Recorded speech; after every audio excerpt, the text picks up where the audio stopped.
Hello investors and traders. Today's video will be about 15 important rules and lessons from chess that you can use in trading and investing. A board with 64 squares, 32 pieces on it, and a set of rules about how each piece can move. Can there really be much to it? We definitely think so, and we're about to explain why it's often used as a metaphor for planning your next move in trading or investing. Like any of those things, if you want to come out on top, you have to think rationally and outmaneuver your opponent. Stock market. It's a little wonder that famous fans of the game include great military strategists like Napoleon, Winston Churchill, and business leaders like Bill Gates and Peter Thiel. Life is like a game of chess. Every decision you make can either bring you an advantage or a disadvantage. Even acting upon your wisest decisions can yield a negative outcome. The chess pieces must keep moving though. Traders who are good at chess can improve their trading skills by applying their chess playing skills, and professional serious traders often look for non-trading methods that will help them increase profits and create an edge. While chess may seem like merely a game with no relevance to trading, chess can improve your trading skills and improve your more consistent profits. Chess, along with other strategy games that focus on decision making, can help traders learn to deal with uncertainty. You learn to understand and cope with the fact that despite having a 50% chance of being right, that 50% can creep up and hurt a perfect play setup. Playing chess can also help with focus. It takes a great deal of amount to win a chess game because it is not just the move you make, but the entire process of the decision made that needs to be considered. A good chess player is analytical and understands that with each step the field changes, and he needs to continuously reassess his position so he can play opportunistically. Each step presents him with a new knowledge that he uses to determine his next move. Chess can improve a trader's decision skills, focusing level, and emotionally managing skills. So let's get started. For the top 15 chess rules for successful trading. Rule number 1, chess teaches you to have a strategy. Learning the rules of chess is simple, but that alone won't help you win matches. For that, you need a strategy. And trading is pretty much the same. In trading or investing, you just can't go by it day by day, switching strategies, being a fundamentalist one day, a technical analysis person the next day, and not have a strategy. You'll get a lot more out of trading when you have a strategy in place. It is obvious in trading and investing, you definitely need to have a plan. What are your indicators? What are your rules? What are your stop losses? What are your exits? What are your entries? All this is a strategy. You might know the rules of the stock market. Buy long and hold on forever. That's not a strategy. So like in chess, like in investing, and like in trading, have a detailed strategy. I have a detailed strategy with over 100 indicators using technical analysis, having a weight of evidence. Rule number 2, chess teaches you to have a plan B and a plan C. In chess, you can have a brilliant strategy to beat your opponents, but if they make moves you don't want them to, it can all come crashing down to nothing. That's why you need backup plans B and even C for when plan A doesn't work out. In trading too, we all know things don't go according to plan, even when they should be. People who are successful have a number of alternatives that they can count on. I have over 100 indicators. Some indicators might work well for 3 months and then might not work for the next 2-3 weeks. So there's always a plan A that usually works, but a plan B and C if things are not going as planned. Also a protection in changing things around if the trend changes. So again, having a plan A is good, but having a plan B and C is also good too. Having back to a strategy of how you will handle everything. This changing of plans does not mean you become a fundamentalist one day and a technical analysis person and a GAN theorist the next day. This is just saying, what if plan A did not work out as well when it should have worked out? What is your plan B and what is your plan C to succeed? Rule number 3, you have to see the big picture. In chess, it's called seeing the whole board. In life, it's seeing the big picture. When you're inexperienced, you can be fixated on that one set of moves you're making to win the game. But you're so focused on them that you've missed something that's staring you right in the face. You only see it once your opponent moves in and turns the tables on you. Rookie chess players often make that mistake. To get good, you need to start to see the whole board. The same in investing. There are times when you can see the wood from the trees, like when you're so fixated on doing the same, focusing on a certain individual stock. We look at the macro to micro. Our first job is to look at what the bigger picture is, what all the chess pieces are moving. Then we break it down into the sectors, and then we break it down into the individual securities. You could also be so zoned in on trading that you don't see all its fatal flaws. Like a good chess player, avoid these mistakes and blind spots and learn how to see the whole picture. Learn how to see the whole forest and then break it down into the individual trees. Rule 4. Chess teaches you to think well ahead. In the stock market, the most successful people are 2 steps ahead or well ahead of the game. They are organized, anticipate problems, and have an idea how to deal with them well before they occur. Poor players just think about their next move. Great players like Gary Kasparov are known for the ability to think many moves ahead, and playing chess can get the mindset of forward thinking. It also helps you to apply all the aspects of trading and investing. When you are trading or investing, are you just thinking about that one individual stock? Are you thinking about 3-4 weeks ahead on the macro, the micro, on CPI news, what's happening on the VIX, the investor sentiment? So again, thinking 3-4 moves ahead is definitely the right move, instead of just thinking, oh, I'm going to buy this security today because it's lower. Very important. Rule number 5, it teaches you to get creative. When you're playing a beginner at chess, it probably won't be hard to find the ways to attack. But if they're good and don't make any mistakes, they won't be obvious ways of doing that. That's why you need to get creative in your game plan. Of the many benefits of chess, has one of the lesser expected ones is that it can actually make you more creative. In fact, it's been shown to improve your thinking in both hemispheres of the brain and to help you with logical and creative thinking at the same time. In chess, getting creative means finding chances where obvious ones that don't exist. Thinking outside of the box to get where you need to be, and we think that there's another great reason to play chess. Especially if you're not a money maker, you really need to think outside the box. I told you at the beginning of this video that I have over 100 indicators. Those 100 indicators are analytical and keeps the mind out of it, which gives me a weight of evidence. When I think too much, when I think this is the direction of the market, it's usually wrong. Following the retail investors are usually wrong. So thinking outside of the box and getting creative with your system, back-tested, time-tested, small amounts, weighted evidence, will help you a lot. Rule 6. Chess teaches you to think like your opponent. Good chess players will watch their opponents are doing and how they react, attacks, and how their moves fit into a bigger plan. They get inside their opponent's head. In the history of strategy, a lot of thinkers have advocated the same approach, from Sun Tzu to Don Corleone. Think like your enemy. As Sun Tzu put it, to know your enemy, you must become your enemy. For those who aren't soldiers or mafia bosses, we don't necessarily have out and out enemies, but when you're negotiating, when you're doing inside the stock market, when you're looking and the stock market is a zero-sum game, or the money makers, they are your opponents. It's also good that we know what their goals are, what your money maker goals are, what the hedge funds are doing. These are your opponents.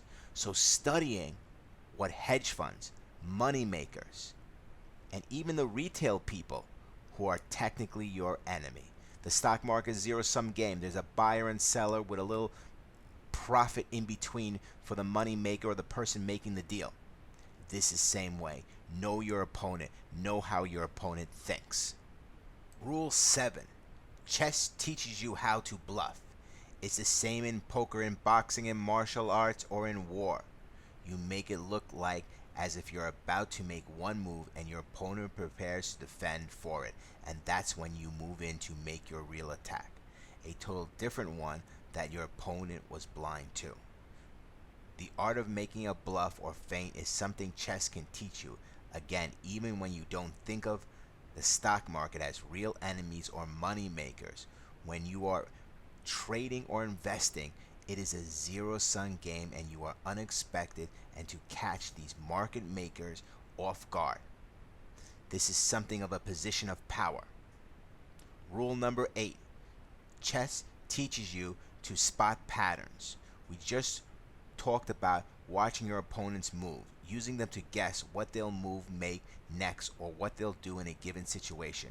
When you're doing this, essentially you're spotting patterns. There are so many things in the stock market that help us and take a look at and become a detective and finding sources of the problem that's been bugging us. Spotting the signs in a chart, spotting the signs in investment sentiment will help us realize what the next move in the market. So as chess teaches you to spot patterns, technical analysis teaches you to spot patterns also. Rule number 9. Chess teaches you to be decisive and take action. In chess, you need not to be careful and analyze your position before making your move, but you don't want to spend forever thinking about it. You got to be decisive. Make the move, formulate the strategy, and commit to it. This is especially true in tournaments when players have time limits for the first 20 moves. If they're too slow with their earlier moves, they'll have to rush with their later ones, and if the clock gets down to 0, they've lost the game. As well as in the stock market, you need to make calculated moves. Chess teaches you to be decisive in making them. Your strategy will make you decisive in making them. You must be sure that your strategy is right. You must have faith that you pick the right formula, the right technical analysis to make things profitable for you. Rule 10. Chess teaches you to make the right move from the start. In some games like soccer, the first few minutes don't have much bearing on the final result. But in chess, everything counts from move 1. The first move has consequences that shape up how the board is going to look and how the rest of the game will be. That's why chess teaches you to get things right from the very start, and it's got all kinds of similarities to the stock market. Research shows that the first moves you make in the stock market are very important. In chess, it can be influenced by the first few seconds. So again, don't rush your entry. Don't rush your exits. Make sure you start with a right entry point for the market. Rule 11. Chess teaches you to not let your emotions guide your actions. In chess, that's the moment when you're so excited you're about to win or take an important piece off your opponent. If you fail to notice, there is a trap set for you. That excitement has gotten in the way of your judgment. Good chess players know how to not let their emotions get the better of them. The legendary film directed by Stanley Kubrick was a big fan of chess and talked about how it helped him become the great director he was. One lesson he singles out how he taught him not to be impulsive, how to be disciplined with movie-making decisions. As he puts it, if chess has any relationship to filmmaking, it would be in the way it helps you develop patience and discipline. In other words, it's choosing between alternatives at a time when the impulsive decision seems very attractive. Your emotions play a great deal with you in the stock market. And this is so important that your emotions don't get in control of you. You make the right move. Rule 12. Chess teaches you to make sacrifices. First time the chess player tends to see a losing piece as a bad thing. They might be okay losing a pawn, but losing a bishop or a knight, let alone a queen, is a big no-no. Experienced players have much more nuanced attitude. They know they have to lose some battles to win the war. If you've been watching the Queen's Gambit but aren't exactly sure what the word gambit means, it's a move in which you sacrifice a piece to gain an advantage. In the stock market, sometimes people must take a loss. A stock gaps down. A stock is trending down. You took a your stop loss limit on a security. So successful traders will invest and make sacrifices because they know it fits into the bigger plan and it's worth the sacrifice. Rule 13. Chess teaches you to take action and attack. A novice chess player might put all their efforts into defending, but to get ahead you need to attack too. Nobody's going to win a game of chess just keeping your players safe while doing nothing to trap your opponent's king. Just like in the stock market, you need to be a go-getter. You need to be aggressive at some times. You need to make certain moves in the stock market, but make calculated risk moves that have the biggest potential for upside with the least downside. Rule number 14. Chess teaches you to know the system. Coming back to the Queen's Gambit, because we know a lot of you have been watching it, you'll know that the show's main character, Beth, didn't have any opportunities to play chess when she was small. Instead, she masters the game by visualizing a chessboard on the ceiling of a room at night and visioning every conceivable congregation and imaginary pieces around her head. That's how she becomes an expert player, by analyzing everything that could happen. She studies the system until she knows it inside and out. Whatever you're doing in life, it involves a system of rules, possibilities for actions, and likely outcomes. The same thing with the stock market. If you're setting up a stock trading system, what are your rules? What are the possibilities? What are the percentage of gains and losses? What are the likely outcomes? Rule 15. Chess teaches you never to get too comfortable. In chess, it's all too common for a player to have the advantage and get all the comfort and lose that advantage and then the game. Remember, the game is constant motion with the configuration of pieces shifting all the time. Experienced players know that if they're not on the lookout, they can easily get behind in the stock market too. How many times have you seen a trader make many good moves, 15, 20 in a row, and then give it all back? Or get into a 15-20 losing period and not know how to get it back. So again, don't get too comfortable with your decisions in the stock market or in chess. Like a good chess player, be aware of what's going on. Be vigilant and keep your advantage.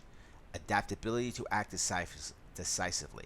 Yet while acting on impulse, you can get into trouble. Taking considered approach must not come out at the deterrent of taking opportunities when they present themselves. If you're looking ahead and acting with logic and rationale, then you will see openings that you can take advantage of. At times, these will deviate from the broader, longer-term strategy, but having the adaptability to capitalize on this is crucial. The rings true in trading too, where you must be able to react to what the market is doing or telling you. To be inflexible is to cut off your options. The mindset to learn continuously. The greatest chess players put their egos aside and they play. Games of strategy can be perilous for those who become arrogant, and often the moment you think that you learn all you can is the moment you start to regress. Over the course of time, a chess player needs to study and grasp new methods to play more challenging opponents. Even the most avid players require a more advanced step up to add new strategic openings and analyze unexpected scenarios.